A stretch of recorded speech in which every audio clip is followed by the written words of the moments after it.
Can we go on to Robert De Niro? Okay, shall we? That was Awakenings, right? Awakening. So I had just done The Freshman with Marlon Brando and Bruno Kirby, who, well, Marlon was actually the older godfather of De Niro, but De Niro and Brando were friends. And this is funny because I had auditioned for a movie called We're No Angels that Sean Penn and De Niro were in together. And there was the female lead who went to Demi Moore, to me.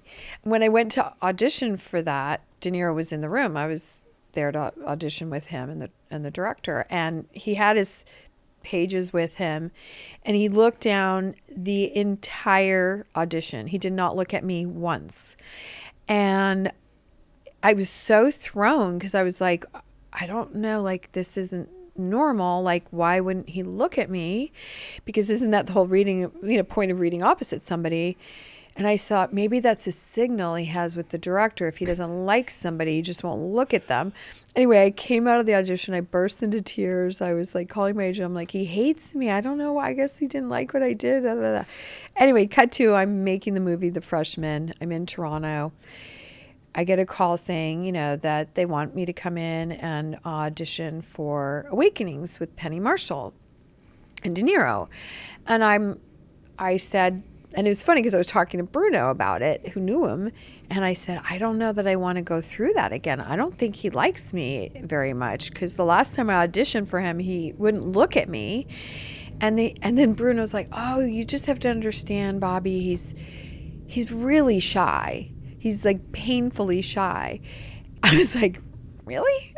Like, that is not how you imagine him at all. Because of the roles he plays, like Taxi Driver or The Godfather. And so I was like, oh, shy? That's, aw. Then I felt really sorry for him. And I'm like, well, I just have to get him to come out of his shell. And I was sort of a challenge for me. And I said, well, shy I can handle. Being just aloof and mean and rude and not looking at me is a whole different story. So I just thought, well, maybe that he just has a hard time with people. So basically I went back. It helped that I was able to say, hey, I'm working with, because it was I went and auditioned during the time I was still doing The Freshman. So I said, I'm working with Marlon Brando and Bruno Kirby, and they say hi, So that, okay. And so that kind of brought him out of his shell a bit. Anyway, I auditioned and got the role. So Robin Williams. Robin Williams was in that cast too. Williams, who was, I didn't have any particular scenes with him, but he was around because we were shooting in a real insane asylum out in, were we in Jersey or Long Island? One of those two places. Anyway, we were out there filming in a real active one. We just took over a floor. So it was quite eerie. But the funny thing about Robin was, he, obviously it was a very serious role that he played, and he was, I thought, very brilliant. And I think it was such a what's the word I'm looking for? It was he was so subtle, but he was playing a real life person, and I just thought that he did it so masterfully that I think people are so used to Robin being so out there. They didn't realize that his performance was just so on point that I think it was underappreciated. And I think he deserved more credit for that because Oliver Sacks, if you'd met Oliver Sacks, he was like exactly like him. But between takes, he would crack jokes. And so everybody was laughing, and all these people who were, supposed to be emotionally unwell and all this stuff. But, and it was funny because with De Niro, he was probably the most method actor I'd worked with. So he was very much in character a lot.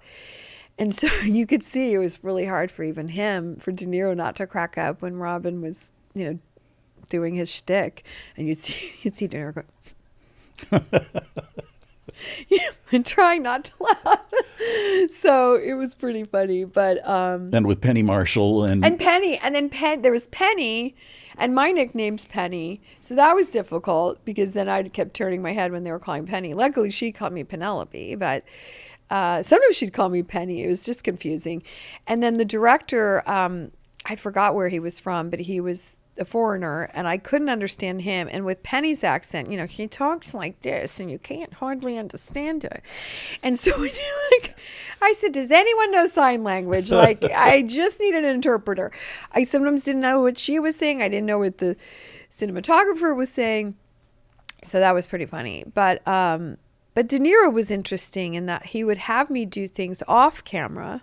He was there for my off camera, and so was Marlon Brando for that matter.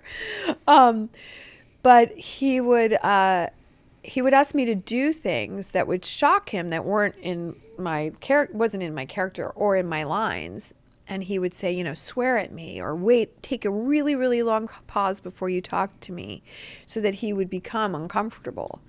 Or I would shock him by saying, you know, F you, or whatever it was he wanted me to do. I'm like, that's so weird. I'd never had anybody do that to me before. But it actually was a really great tool to have, because I've used it since, and I've asked other people to do the same thing. Like, because sometimes when you're doing take after take, and Penny Marshall does a lot of takes, when you're doing take after take after take, it can get stale, and you're anticipating what's going to happen. And so in order the spontaneity is gone.